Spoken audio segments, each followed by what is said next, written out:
এয়া আকাশবাণী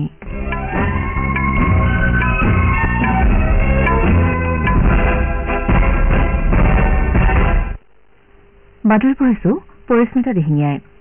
এতিয়া প্ৰধান বাতৰিকেইটা হৈছে দ্বিতীয় পৰ্যায়ৰ লোকসভা নিৰ্বাচনৰ ভোটগ্ৰহণৰ বাবে মাজত মাত্ৰ কেইটামান দিন বাকী থকা অৱস্থাত ৰাজনৈতিক দলসমূহৰ নিৰ্বাচনী প্ৰচাৰ তুংগত উঠিছে। কংগ্ৰেছে লোকসভা নিৰ্বাচনৰ বাবে 11গৰাকী প্ৰাৰ্থীৰ আন এখন তালিকা প্ৰকাশ কৰিছে। মণিপুৰৰ ইনাৰ মণিপুৰ সংসদীয় সমষ্টিৰ 11টা ভোটগ্ৰহণ কেন্দ্ৰত আজি পুনৰ ভোটগ্ৰহণ অনুষ্ঠিত হৈছে।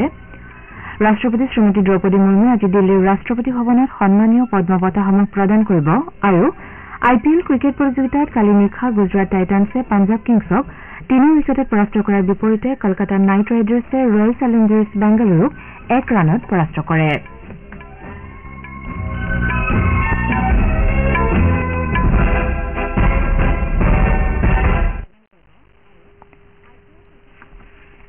দ্বিতীয় পৰ্যায়ৰ লোকসভা নিৰ্বাচনৰ ভোটগ্ৰহণৰ বাবে মাজত মাত্ৰ কেইটামান দিন বাকী থকা অৱস্থাত বিভিন্ন ৰাজনৈতিক দলৰ নেতাসকলে ইখনৰ পিছত সিখনকৈ ৰেলী আৰু ৰোড শ্ব'ৰ আয়োজন কৰি ভোটদাতা ৰাইজৰ মন আকৰ্ষণ কৰাৰ আপ্ৰাণ চেষ্টা চলাইছে। এই পৰ্যায়ত অহা 26 এপ্ৰিলত কেৰালাৰ 20খন, কৰ্ণাটকৰ 14খন, ৰাজস্থানৰ 13খন, উত্তৰ প্ৰদেশ আৰু মহাৰাষ্ট্ৰৰ 8খনকৈ, মধ্যপ্ৰদেশৰ 7খন, অসম আৰু বিহাৰৰ 5খনকৈ, পশ্চিমবংগ আৰু ছত্তীশগড়ৰ 3খনকৈ আৰু ত্ৰিপুৰা আৰু জম্মু কাশ্মীৰৰ এখনকৈ আসনৰ বাবে ভোটগ্ৰহণ কৰা হ'ব। বিজেপিৰ জ্যেষ্ঠ নেতা তথা প্ৰধানমন্ত্ৰী নৰেন্দ্ৰ মোদীয়ে কালি ৰাজস্থানৰ জালুৰ আৰু বাঞ্চৱাড়া নিৰ্বাচনী ৰেলীক সম্বোধন কৰে।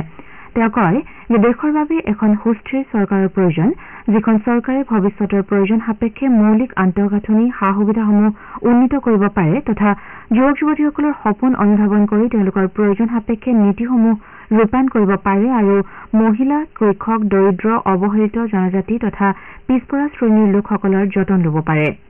তেওঁ কয় যে বিজেপিয়ে দেশক উন্নতিৰ শিখৰলৈ লৈ যোৱাৰ সংকল্পৰে কাম কৰি আছে।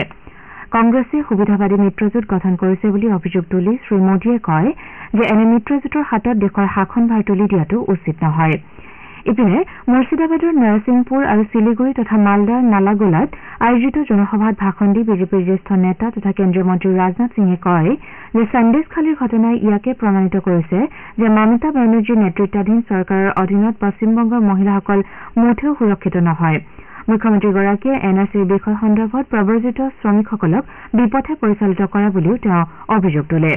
আনহাতে তৃণমূল কংগ্ৰেছৰ মুৰব্বী মমতা বেনাৰ্জীয়ে কয় যে বিজেপি নেতৃত্বাধীন কেন্দ্ৰীয় চৰকাৰে সংখ্যালঘু আৰু অনুসূচিত জাতি তথা অনুসূচিত জনজাতিকে ধৰি সাধাৰণ জনতাক অৱহেলা কৰিছে। বালুৰঘাটত এখন জনসভাত ভাষণ দি শ্ৰীমতী বেনাৰ্জীয়ে কেন্দ্ৰীয় ৰাজ্যসমূহলৈ উপযুক্ত পুঁজিৰ যোগান নধৰা বুলি অভিযোগ উত্থাপন কৰে। কাটিহাৰত এখন জনসভাত ভাষণ দি বিজেপিৰ জ্যেষ্ঠ নেতা অমিত শ্বাহে অভিযোগ উত্থাপন কৰি কয় যে কংগ্ৰেছ আৰু RJD নেতৃত্বাধীন মহামিত্ৰজোঁটে বিহাৰক পুনৰ জংঘল ৰাজৰ যুগলৈ লৈ যাব বিচাৰিছে। তেওঁ কয় যে একমাত্ৰ NDAহে ৰাজ্যখনৰ উন্নয়নৰ হকে কাম কৰিব পাৰে। শ্ৰীশ্বাহে কয় যে কাকা চাহেব কালেলকাৰ আৰু মণ্ডল আয়োগৰ প্ৰতিবেদনৰ বিৰুদ্ধে প্ৰতিবাদ সাব্যস্ত কৰি কংগ্ৰেছে সদায় সমাজৰ পিছপৰা শ্ৰেণীৰ স্বাৰ্থৰ বিৰুদ্ধে কাম কৰিছে। ইপিনে উত্তৰ প্ৰদেশত DSPৰ মুৰব্বী মায়াৱতীয়ে কয় যে বিজেপিৰ কথা আৰু কামৰ মাজত বৃহৎ পাৰ্থক্য আছে। গাজিয়াবাদ আৰু আমৰোহাত নিৰ্বাচনী ৰেলীক সম্বোধন কৰি তেওঁ কয় যে নিৰ্বাচনৰ বিজেপিৰ গেৰাণ্টিসমূহ ফলপ্ৰসূ নহ'ব। বিজেপিৰ নেতা অনুৰাগ সিং ঠাকুৰে সংবিধান পৰিৱৰ্তনৰ বিষয়টো সন্দৰ্ভত জনসাধাৰণৰ মাজত বিভ্ৰান্তি বিয়পাইছে বুলি কংগ্ৰেছক জগৰীয়া কৰে। জলন্ধৰত এখন সংবাদমেলত ভাষণ দি তেওঁ কয় যে ক্ষমতাত থকাৰ সময়ত কংগ্ৰেছে নিজেই 62 বাৰ সংবিধানৰ পৰিৱৰ্তন কৰিছিল। আনহাতে কংগ্ৰেছৰ জ্যেষ্ঠ নেতা পি চিদাম্বৰমে কয় যে কেন্দ্ৰত ক্ষমতালৈ আহিলে INDA মিত্ৰজোঁটে জামিন এটা নিয়ম আৰু কাৰাগাৰ এটা ব্যতিক্ৰম বুলি সৰ্বোচ্চ ন্যায়ালয়ৰ দ্বাৰা আইনী নীতিসমূহ কাৰ্যকৰী কৰাৰ বাবে বিশেষ আইন তৈয়াৰ কৰিব। তিৰুৱনন্তপুৰমত এখন সভাত তেওঁ এই কথা প্ৰকাশ কৰে। কংগ্ৰেছে লোকসভা নিৰ্বাচনৰ বাবে 11গৰাকী প্ৰাৰ্থীৰ আন এখন তালিকা প্ৰকাশ কৰিছে।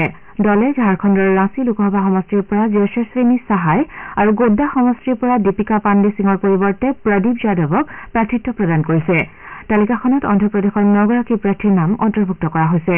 বিজয়ৱাড়া লোকসভা আসনৰ বাবে বল্লাৰু ভাৰ্গৱে প্ৰতিদ্বন্দ্বিতা আগবঢ়োৱাৰ লগতে শ্ৰীকাকুলাম আসনখনৰ বাবে পেৰাৰা পৰমেশ্বৰ ৰাৱে প্ৰাৰ্থিত্ব আগবঢ়াইছে। কংগ্ৰেছৰ কেন্দ্ৰীয় নিৰ্বাচন সমিতিয়ে এই নামসমূহ চূড়ান্ত কৰিছে।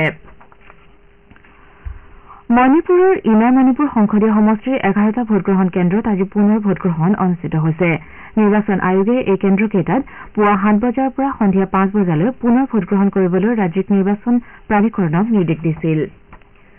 আপোনালোকে বাতৰি শুনিছে আকাশবাণীৰ পৰা।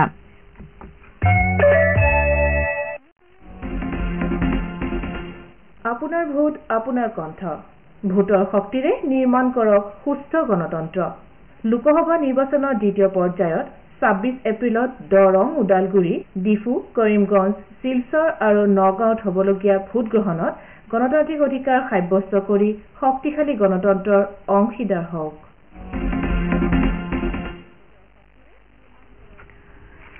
ৰাষ্ট্ৰপতি শ্ৰীমতী দ্ৰৌপদী মুৰ্মুৱে আজি দিল্লীৰ ৰাষ্ট্ৰপতি ভৱনত সন্মানীয় পদ্ম বঁটাসমূহ প্ৰদান কৰিব। শ্ৰীমতী মুৰ্মুৱে প্ৰাক্তন উপ ৰাষ্ট্ৰপতি এম ভেংকায়া নাইডু আৰু ভাৰত নাট্যমৰ বিশিষ্ট শিল্পী ডঃ পদ্মা সুব্ৰমণ্যমক পদ্মবিভূষণ সন্মান প্ৰদান কৰিব। আনহাতে বিন্দেশ্বৰ পাঠকক মৰণোত্তৰভাৱে পদ্মবিভূষণ বঁটা প্ৰদান কৰা হ'ব। অভিনেতা মিথুন চক্ৰৱৰ্তী আৰু সংগীত শিল্পী উষা উথুপে আজি সন্মানীয় পদ্মভূষণ বঁটা গ্ৰহণ কৰিব। বিজেপিৰ জ্যেষ্ঠ নেতা তথা প্ৰধানমন্ত্ৰী নৰেন্দ্ৰ মোদীয়ে আজি উত্তৰ প্ৰদেশৰ আলিগড়ত এখন নিৰ্বাচনী সভাত অংশগ্ৰহণ কৰিব। আলিগড় সংসদীয় সমষ্টিৰ বাবে দ্বিতীয় পৰ্যায়ত অহা 26 এপ্ৰিলত লোকসভা নিৰ্বাচন অনুষ্ঠিত হ'ব।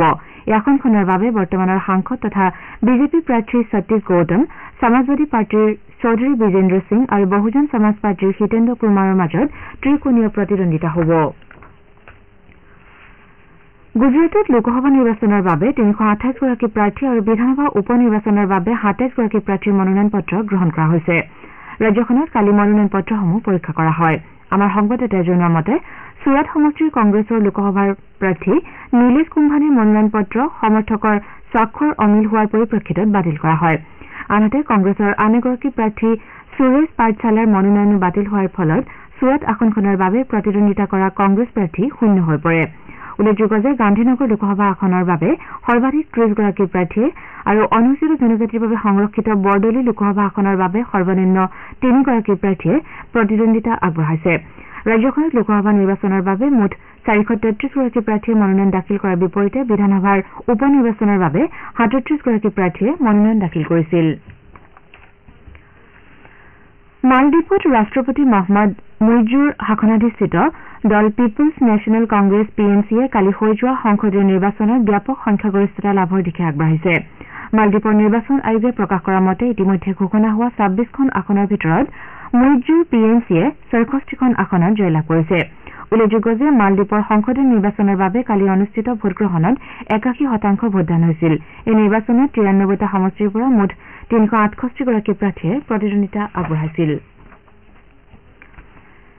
IPL ক্ৰিকেট প্ৰতিযোগিতাত কালি নিশা চণ্ডীগড়ৰ মহাৰাজা য়াদৱিন্দ্ৰ সিং আন্তঃৰাষ্ট্ৰীয় ক্ৰিকেট ষ্টেডিয়ামত অনুষ্ঠিত খেলত গুজৰাট টাইটান্ছে পঞ্জাৱ কিংছক 3 উইকেটত পৰাস্ত কৰে। পঞ্জাৱ কিংছে প্ৰথমে বেট ধৰি নিৰ্ধাৰিত 20 অভাৰত 142 ৰান কৰে। দলটোৰ হৈ প্ৰভচিমৰণ সিঙে সৰ্বাধিক 35 ৰান কৰাৰ বিপৰীতে গুজৰাটৰ সাই কিশোৰে 4টা উইকেট দখল কৰে। গুজৰাটে 19 অভাৰ 1 বলত 7টা উইকেট হেৰুৱাই নিৰ্ধাৰিত লক্ষ্যত উপনীত হয়। সাই কিশোৰক প্লেয়াৰ অব দ্য মেচ হিচাপে ঘোষণা কৰা হয়। ইপিনে কলকাতাৰ ইডেন গাৰ্ডেন্সত অনুষ্ঠিত প্ৰথমখন খেলত কলকাতা নাইট ৰাইডাৰ্ছে ৰয়েল চেলেঞ্জাৰ্ছ বেংগালুৰুক 1 ৰানত পৰাস্ত কৰে। কলকাতাই প্ৰথমে বেট ধৰি 222 ৰানৰ বৃহৎ লক্ষ্য নিৰ্ধাৰণ কৰি দিয়ে। দলটোৰ হৈ শ্ৰেয়স আয়াৰে 50 ৰান কৰাৰ বিপৰীতে ফিলিপ চল্টে মাত্ৰ 14টা বলত 48 ৰান কৰে। প্ৰত্যুত্তৰত ৰয়েল চেলেঞ্জাৰ্ছ বেংগালুৰুৱে নিৰ্ধাৰিত অভাৰত 221 ৰান কৰিবলৈ সমৰ্থ হয়। কলকাতাৰ আন্দ্ৰে ৰাছেলক প্লেয়াৰ অব দ্য মেচ হিচাপে ঘোষণা কৰা হয়। কলকাতা বৰ্তমান পইণ্ট তালিকাৰ শীৰ্ষত থকাৰ বিপৰীতে ৰয়েল চেলেঞ্জাৰ্ছ বেংগালুৰু পইণ্ট তালিকাৰ অন্তিম স্থানত আছে। প্ৰতিযোগিতাত আজি জয়পুৰৰ চাৱাই মানসিং ষ্টেডিয়ামত হ'বলগীয়া খেলত ৰাজস্থান ৰয়েলছে মুম্বাই ইণ্ডিয়ানছৰ বিৰুদ্ধে খেলিব। খেলখন 7:30 বজাত অনুষ্ঠিত হ'ব। বাতৰি শেষ কৰাৰ পূৰ্বে প্ৰধান বাতৰি কেইটামান আকৌ এবাৰ পঢ়ি দিছো। দ্বিতীয় পৰ্যায়ৰ লোকসভা নিৰ্বাচনৰ ভোটগ্ৰহণৰ বাবে মাজত মাত্ৰ কেইটামান দিন বাকী থকা অৱস্থাত ৰাজনৈতিক দলসমূহৰ নিৰ্বাচনী প্ৰচাৰ তুংগত উঠিছে। কংগ্ৰেছে লোকসভা নিৰ্বাচনৰ বাবে 11 গৰাকী প্ৰাৰ্থীৰ আন এখন তালিকা প্ৰকাশ কৰিছে। মণিপুৰৰ ইনাৰ মণিপুৰ সংসদীয় সমষ্টিৰ 11টা ভোটগ্ৰহণ কেন্দ্ৰত আজি পুনৰ ভোটগ্ৰহণ অনুষ্ঠিত হৈছে। ৰাষ্ট্ৰপতি শ্ৰীমতী দ্ৰৌপদী মুৰ্মুৱে আজি দিল্লীৰ ৰাষ্ট্ৰপতি ভৱনত সন্মানীয় পদ্ম বঁটাসমূহ প্ৰদান কৰিব আৰু IPL ক্ৰিকেট প্ৰতিযোগিতাত কালি নিশা গুজৰাট টাইটান্ছে পঞ্জাৱ কিংছক 3 উইকেটত পৰাস্ত কৰাৰ বিপৰীতে কলকাতা নাইট ৰাইডাৰ্ছে ৰয়েল চেলেঞ্জাৰ্ছ বেংগালুৰুক 1 ৰানত পৰাস্ত কৰে। এতিয়াৰ বাতৰি ইমানতে শেষ হ'ল।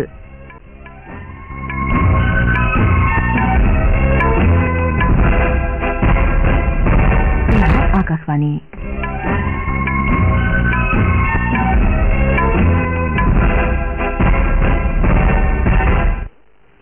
বাতৰি পঢ়িছো পৰিস্মিতা দিহিঙীয়াই।